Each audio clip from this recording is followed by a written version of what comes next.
is Lisa Targett, who is the UK General Manager for Tribe. Round of applause for the next panel, please.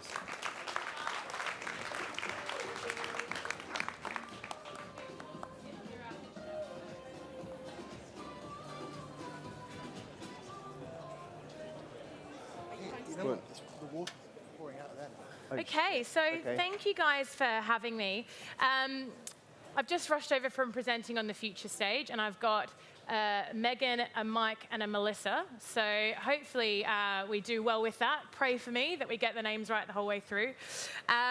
But we don't have any housekeeping. There's no Slido. There's no formal arrangements here. If you guys want to ask questions, we're going to leave some time at the end. We've got a good amount of time and a pretty robust discussion. So please just pop them down, and we'll get to them as we can. As Mike said, my name's Lisa Targett, and I'm the General Manager of Tribe. For those of you who may not know, we're a self-serve influencer marketplace, and we connect brands with their most influential customers to celebrate them at scale. And I have a very sort of vested interest in your opinions on this topic because, you know, we're talking about customer-centric marketing models. We're talking about putting the customer at the heart of product design, of marketing communication strategy, of the future of retail and platforms. And you guys come from some really interesting perspectives that I'm personally excited to kind of dig into. We know businesses invest a lot of time in brand awareness, but I think the reason we're having this discussion is because we've all recognized that more energy needs to be put into turning customers into true advocates, and I guess the network effect that can have on your brand, and also deliver back into, I guess, the quality of experience that you guys are giving your customers as well. So today we're going to find out if brands are missing a trick by not engaging their customers as advocates, and we're going to dive into some specific techniques and touch points that you guys use in your everyday roles to drive that positive experience throughout an entire consumer's life cycle. So without further ado, I'll start with you, Mike. Mike is the CEO of Bink. And Bink exists to solve the problem of everyday people carrying around far too many loyalty cards. And the onus is always on them to provide the card at purchase and scan it. If you forget your Boots card, if you forget your Nectar card, you don't scan it, it's on you. So they provide the solution to that problem to say, it's not about you guys, we can find a seamless, frictionless approach to making sure that you capture all the rewards possible for all the brands that you're already spending at. So it's kind of flipping loyalty programs a little bit on their head and providing a unified, seamless experience. Mike has an incredible pedigree in emergent technologies and specifically in fintech. He spent the last 15 years at Amex leading global teams, so and across multiple markets. So please welcome Mike, everybody. Most recently, Bink actually closed a £10 million investment round that was led by Barclays, which leads me very, very nicely onto Megan, who is the managing director of Barclays, and she's also the global head of digital strategy. Megan moved over from San Francisco maybe 3 years ago and was a pivotal part of the team that launched Starling Bank. She successfully oversaw their first round, raising $70 million, and also was responsible for launching the UK's first mobile-only current account. And we've definitely seen a sort of wave of contributions to that since. So massive innovator, and very deservedly you will recognise as Forbes 30 under 30. So quite a pedigree. Everyone welcome Megan. Thank you. And last but not least, Melissa. We have Melissa joining us. She's flown in from Berlin, and she is the UK and Irish marketing lead for Zalando, and was also featured in the Drums 30 under 30. So we've got quite a little theme going here. If you guys haven't heard of Zalando, I'm sure you have. They host the Europe's largest clothing, accessories, and shoe collection online. They're a massive player in the online fashion retail space, and they have over 2,000 brands from everything high-end to high street. So thank you for joining us, Melissa, as well. And we have an amazing panel and only 30 minutes, so I will jump right in. Melissa, I'm going to start with you. What do you see as the main components in driving consumer advocacy? What are the things that you guys are measuring and tracking and looking at from a daily basis? So I think for Zalando, an online fashion retailer, I think we can kind of split it into 3 different things. So this would be, firstly, trust, building trust with your audience. Second, really knowing your audience very well. And then third, inspiring your audience, which I guess is a little bit easier for a fashion company than most. But yeah, the way Zalando do this, building trust, like really making sure that when you are selling these top quality products, that you are delivering on time. And if something should happen that isn't the case, then making sure that you make it up to the customer, surprise and delight. Making sure that maybe you send them a gift on their birthday to say sorry, or something like that they might not expect. Also, to get to know your customer, the way that Zalando do this is we use artificial intelligence on the website. Through machine learning, we can sort of give each different customer a different experience of the Zalando website. So when each of you go on, you would see a different homepage to each other based on your wish list or previous purchases. We would use artificial intelligence to recommend a different size based on returns. So if a lot of customers have returned one size shoe because it's too big, then we'd recommend for the next one to buy a smaller size. And then also inspiration. Inspiration can come in many forms. Of course, influencer marketing, which is a really big one for us. Seeing your favorite person wearing a lovely brand is always inspiring, but also down to small details. For example, smaller details like even our boxes have a rip-off seal, which makes a really satisfying noise. And even that sensory experience of the box arriving, it's branded, you're excited about what's in it, and then even down to the detail of opening it, it's a happy experience, and these things make a difference. You got a big sort of ASMR audience there. Yeah, I think to so. the sound of your boxes opening. Yeah, but it is actually like a very satisfying experience. Yeah, I bet. Well, Mike, you're probably going to touch on a lot of what Melissa just said in terms of personalized experience through preference stacks, but you sit at a really interesting intersection between retailers and sort of financial institutions and services. And you play a really pivotal role in bringing those two worlds together to drive an ideal customer experience. So can you tell us a little bit more about why Bink has been acknowledged by Barclays as that missing piece of the puzzle? Sure, and I think we can talk a lot about driving fans and driving advocacy, but at the end of the day, in our normal journeys, in what we go through every day of the week, we are getting used to having very, very low friction experiences. So the classic example I always use is if you get on the London Underground in the mornings now, you tap and you go through, obviously using a contactless payment. If I turned around to everybody in this room and said, when you get a tube later on today, queue up, put coins in a machine, take a paper ticket out, and then go on the tube, there'd be, people would be unhappy. Yeah? They'd be outright. People would be unhappy. Those sound like very small cases of change, but the truth is that's what drives our daily experience and what we like. And as individuals, we just don't like friction. We don't enjoy friction. If we're going on holiday, we're excited about the destination. Queuing up with a long queue at security, watching people not knowing whether to take the belt off, take the shoes off, find the laptop, that's friction. We don't like it. What you see Megan doing and the banks doing is trying to create an experience in the banking environment that is frictionless, that enables us to move forward with our daily lives, actually even predict what we might need in the future, but it's all about low friction. And that's what we try and do at Bink. Brands invest a lot of money in actually the broader brand imagery, the loyalty schemes that they produce to give value back to consumers, to drive behavior. If you then overlay with that a clunky process, I've got to carry all these loyalty cards, I've got to register, I've got to remember to take it with me, I've got to make that decision when I go into a petrol station to be asked for the 4,000th time, do you want to become a member of our loyalty scheme and take a paper form? What you're doing there is you're putting a barrier in place to all of those great marketing activities that are designed to drive loyalty and engagement. And what we do at Bink very, very simply is we add a bit of value-added service layer to a banking application that enables you to be recognized and rewarded. And what we do for the retailers is we take out that block of friction that none of us as consumers want so that we can interact and engage with that brand in a frictionless, easier manner so that they actually get the opportunity or a greater opportunity to create fans and advocates within their business.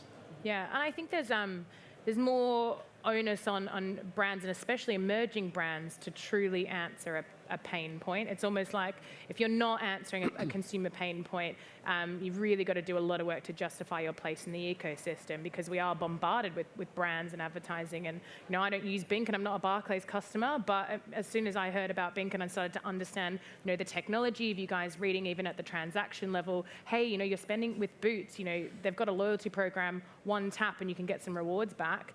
For me, I'm already talking to people about it because it makes sense. It makes sense from an experience perspective that's what you're driving. Megan, you moved from a very high growth fintech startup in Starling Bank into one of the oldest banks. It's like 325-year-old bank in Barclays. What's your experience of the two from an organizational perspective in organizations designing around the customer? Because we had branch experiences that I guess are seemingly being taken away with more digitized experiences, but two organizations that are very different. Absolutely. Yeah, I'm glad you asked, because I think that there's just so much change happening in financial services right now, and that's seen from moving from using branch locations to using mobile banking increasingly, seeing that trend play out such that people are predicted to use mobile over branches by 2021. And so that means that there's a technological shift, but there's also an organizational shift around that for how do you understand your customers, how do you understand their pain points and solve those in delightful ways. I think Mike made a really good point that a lot of that is about how do you remove friction? How is it that we're really aligning our incentives in terms of what makes Barclays wins in the market is winning for customers. Whenever you make their lives easier, whenever you make whatever it is they need to do better, faster, cheaper, then that's how you actually win the market. So for us, it's things like, how long does it take to open a bank account? How easy is it to make payments? So removing the friction. But then it's also about, from an organizational perspective, it's really caring about the customer.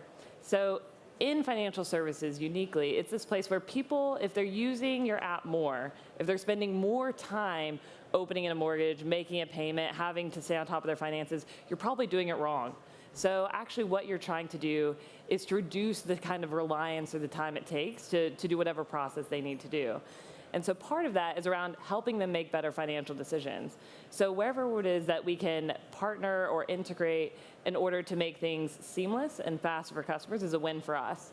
So one of the things that we've been looking at are, what are our customers' pain points around understanding their finances? One of them was kind of a classic tool we've seen now from challenger banks around just where's my money going? How much am I spending on eating out versus shopping versus petrol, all of these different things. So building tools like one that we have called Finance Coach, which just maps these all out for our users.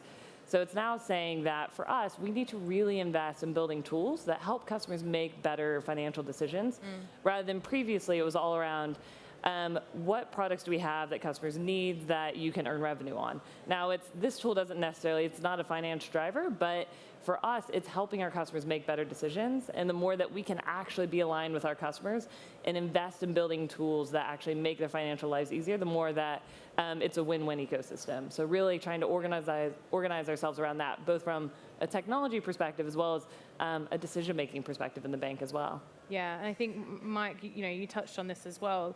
As the digital experiences get better and better, we almost lose our point of reference of what to expect. Now that I have financial services or banking services that show me where my money's going, immediately I'm like, well, thanks. Yeah, I eat out a lot, but can you help me? Yeah. Can you suggest something? Can you show me that 2 less meals out a month could be this Absolutely. in my savings account, which will amount to this in 12 months' time, for example. Things like that. Yeah. How do you guys map, I guess, the cadence of which you need to be surprising and delighting people so that they don't get used to the service and think that this isn't that special when actually it took you, ages in product investment and innovation internally? Yeah.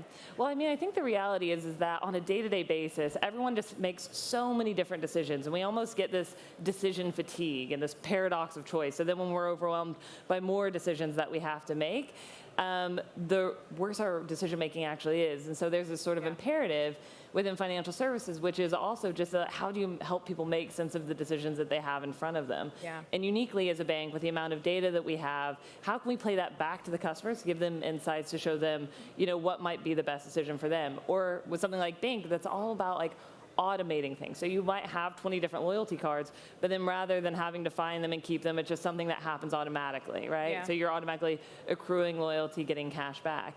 So where is it that you can either make things happen automagically in terms of something like loyalty, or in terms of another financial product, whether that be an investment product, a mortgage, or whatever it is, help them to make sense of their decisions, decide what they want, but then to access it really easily as well. Yeah. No one wakes up in the morning saying, you know what I'd love to do today? I'd love to do some mortgage paperwork.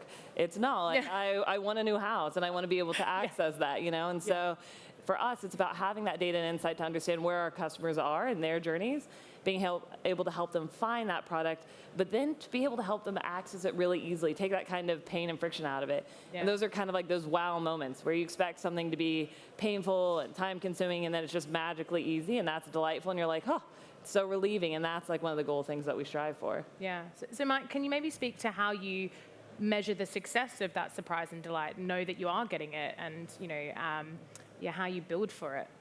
Yeah, I mean, I think we started with a very simple pain point.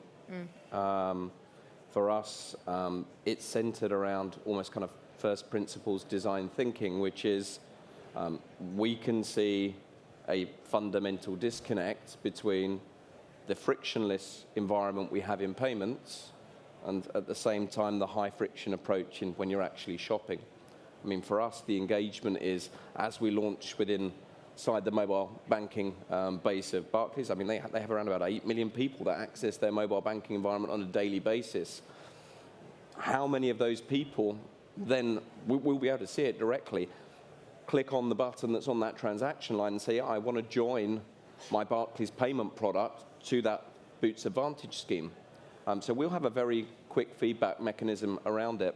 And I think that goes a little bit to your previous question, is how rapidly do you need to change? And there's a very interesting emerging trend really in digital. I mean, it's not even emerging now, it's there. We have very different comparative sets than we used to. We used to see an airline, when we went on holiday and we went to the airport, and we used to see a retailer when we went into the retailer and a branch when we went into the branch. Now they're all digitally represented with an app on our mobile device. Yeah. And if the airline comes up with a very, very slick and frictionless process, I start comparing it to my shopping experience. And actually, in terms of what you're doing, in terms of leading the way on personalization on shopping, well, they know that. They know what trainers that I want. Why is it my bank isn't able to help me with this? So our comparative set becomes broader because we see it in the same digital real estate. Yeah. And what we have to do is we have to use the mechanism, so machine learning, whatever, to gather that data in and refine that experience and refine the product features and product set based on the real-time data of what we see is happening. So we can see it. We can see how many people are engaging because we can see where they're shopping and we can see whether or not they're choosing to then engage with our service to make via Barclays that a seamless experience of I use my Barclays credit debit product and it itself tells the retailer it's Mike and I'm part of the loyalty scheme. Yeah. So you've got a very good feedback loop.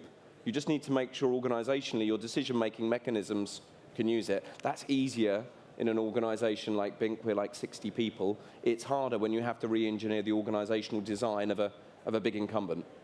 So this is more in the day-to-day and in product design, in how you guys are, setting up to listen to that insight from your customers and innovate with machine learning and deliver different preferences and personalized experiences.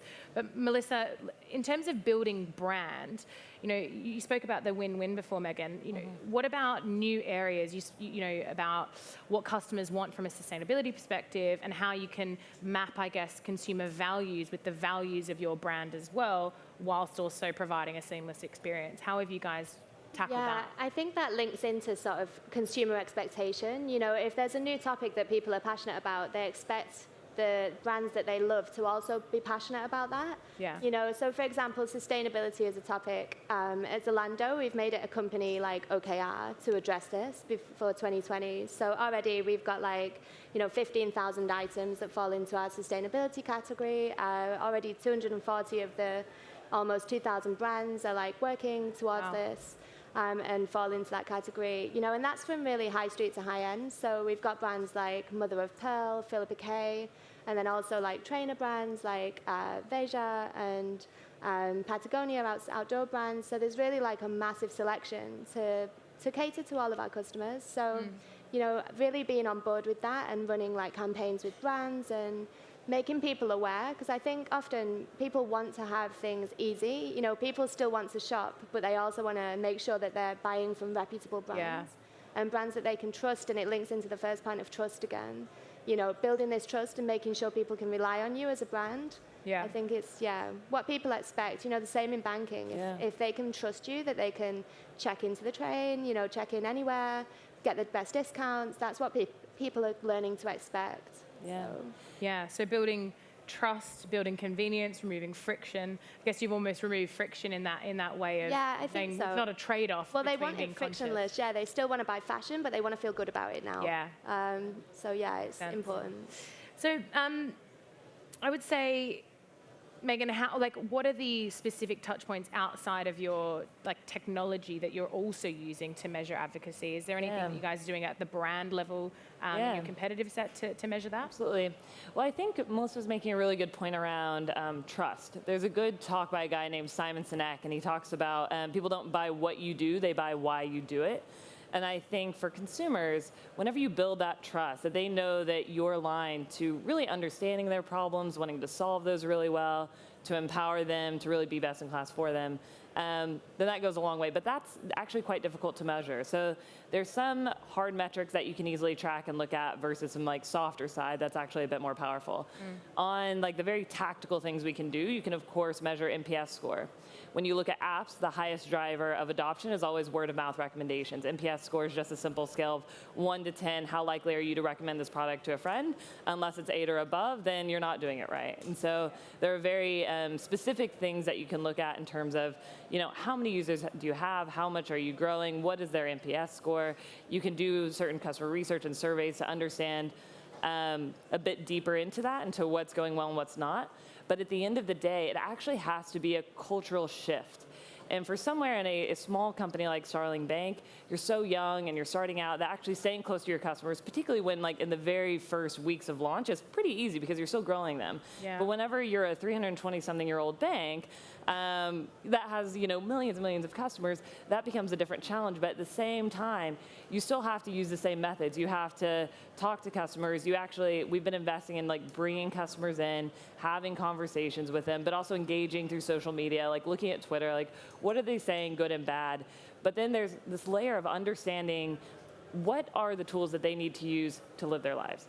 And then understanding, even if what we're offering right now is best in class and no one's necessarily complaining about it, we still have to be experts in terms of the technology to understand how we can further improve that. So there's that funny, the Henry Ford quote, if I asked customers what they wanted, they would have said a faster horse. So there's a certain point where people might even be satisfied with what they currently have, but you have to still continually think, we really want to help customers live their lives better.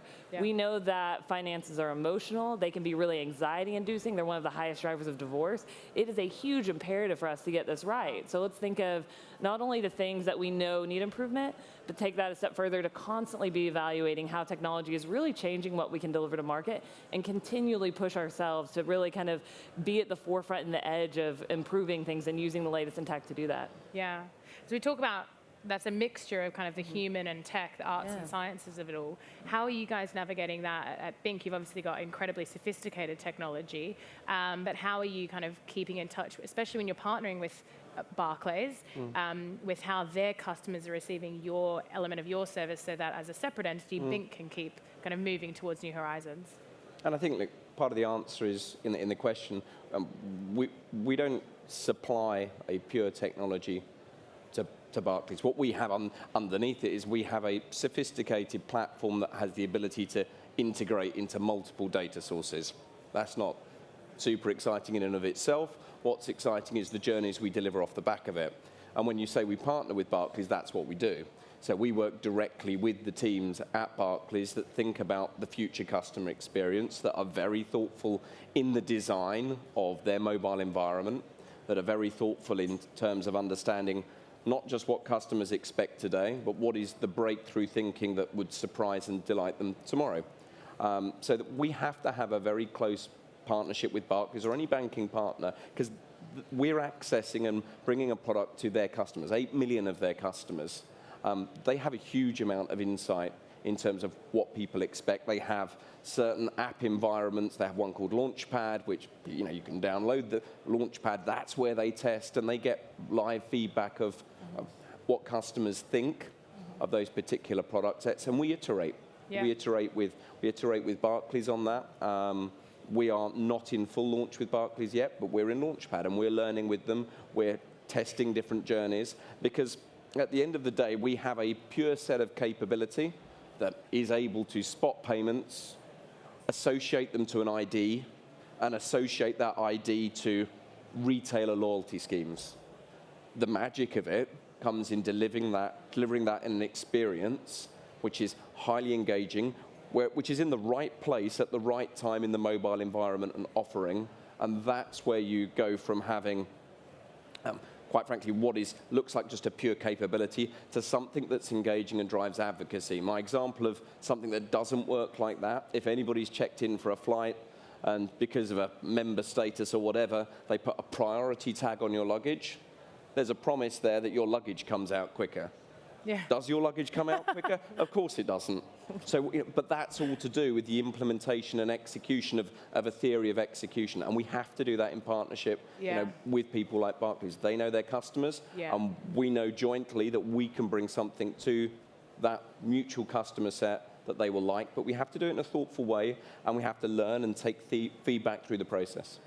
So as a young company yourself, how do you make sure as you scale that you kind of don't run into organizational changes that take you further away from the customer? Like how do you kind of, as all of these startups come to scale up, how do we make sure that we don't end up with the same, issues with being able to move fast and iterate and change and break things when our customers are expected, a level of service or a specific product from us? Yeah, I think there's a couple of answers to it.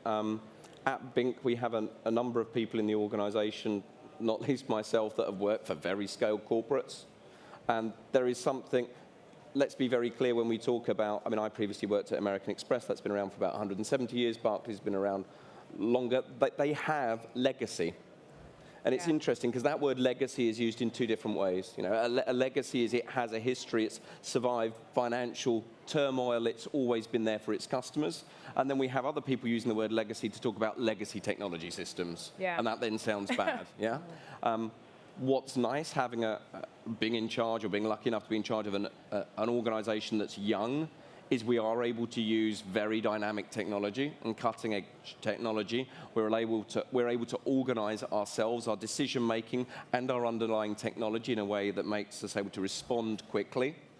But you have to be very, very thoughtful up front that as you build that capability out, you are not building into it a sense of rigor and static design that means you hit 8 million, 10 million, 20 million customers, and all of a sudden you've locked your way for the future. Yeah. Because if there's one thing that we're all learning here, it's that the pace of change and the pace of change of customer and competitive set is increasing. Yeah. So we work on first principles design, but we have to ensure that we are not designing for today's product, but we are creating a bedrock that enables us to iterate. It's nice being younger and smaller, in one side. On the other side, we don't have the revenue and the resources. Yeah. It's a double-edged sword.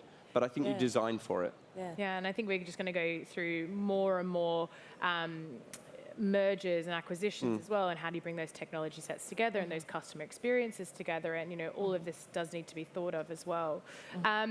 Melissa, going back into the consumer trust space, you spoke about working with influencers. You spoke, Megan, you spoke about social media as well as a sort of listening tool and a way to touch base with your customers. How about when you're relying on those platforms to also be trusted, and some, problems and changes we're having from a consumer experience perspective with media in general? How are you guys navigating that when it's not entirely in your control, but that's where your customers are, that's where they spend their time, and it's also definitely part of their overall experience with your brand? Yeah, I think it's really important for a fashion company, obviously, to be on social media and to be connecting with our young audiences through that choice. I think it depends on like how you interact and like, you know, the influences that you choose, the velocity with which you spend in that channel, and also monitoring feedback. You know, the types of models we choose for different markets would differ greatly because of like the general consensus in the markets. And as Zalando, we try and be pretty thorough and pretty like open-minded and have like models of all shapes and sizes and colors and really representative of our actual customers.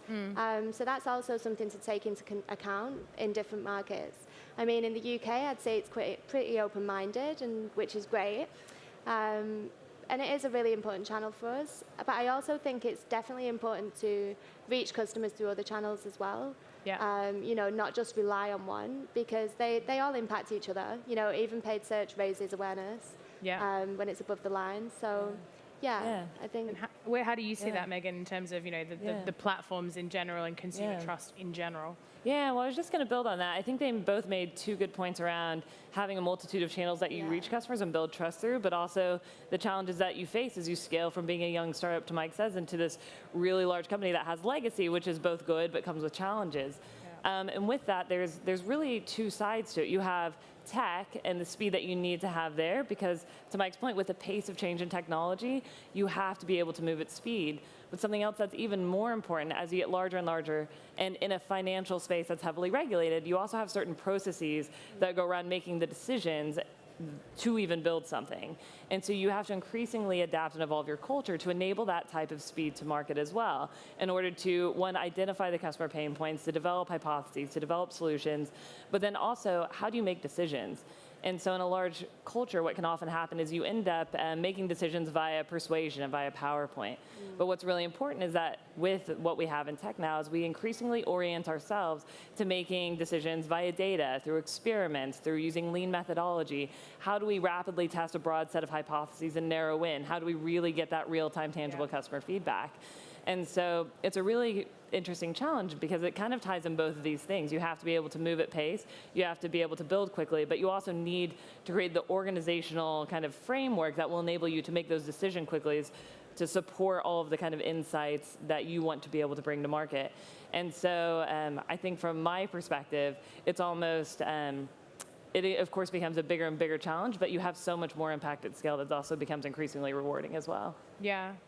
Well, I think what I can pull out from what you guys have said is, you know, the organization needs to directly reflect the customer experience. You know, every single touch point that a customer is having with your organizations, you need to be able to understand, get feedback loops on, iterate, move quickly, and really be designed around just how at pace that evolves, you know, and I think there are a lot of moving landscapes, and, you know, this idea of having one sort of singular experience and a lack of comparative points now makes it increasingly competitive and increasingly challenging for brands.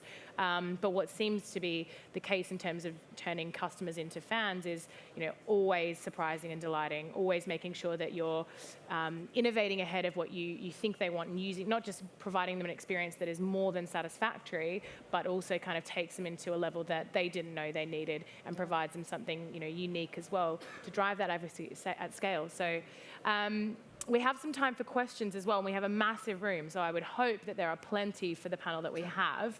I think there'll be a roving mic if you guys pop your hand really, really high up. Introduce yourself, big, bold, loud voices as well. But do you guys have any questions for the panel that we have today? It's difficult to see. We stumped them. There's a question. There we go. We actually it always don't takes a really sec. have much time for questions, but Okay, all right. Well, we'll do a couple.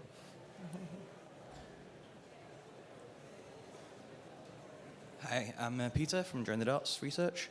You guys talk a lot about trying to remove all the like negative friction and kind of what I consider like hygiene factor stuff, like the tube ticket card. Do you think that, especially finance brands, are spending enough time with like focusing on positive friction?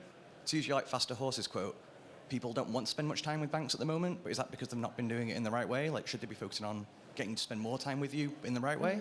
Yeah. Yeah, it's a good question. There's two levels to it. When we build out tools that help customers better manage their finances, using those and seeing increased usage is a positive. But it depends on what you're measuring. So if it's account opening, mortgage opening, getting an overdraft, if you're a small business who needs a loan, anything that is a utility or something that you're just trying to do to get to an endpoint, that actually, like, the more that you reduce the time to pay, the better it is.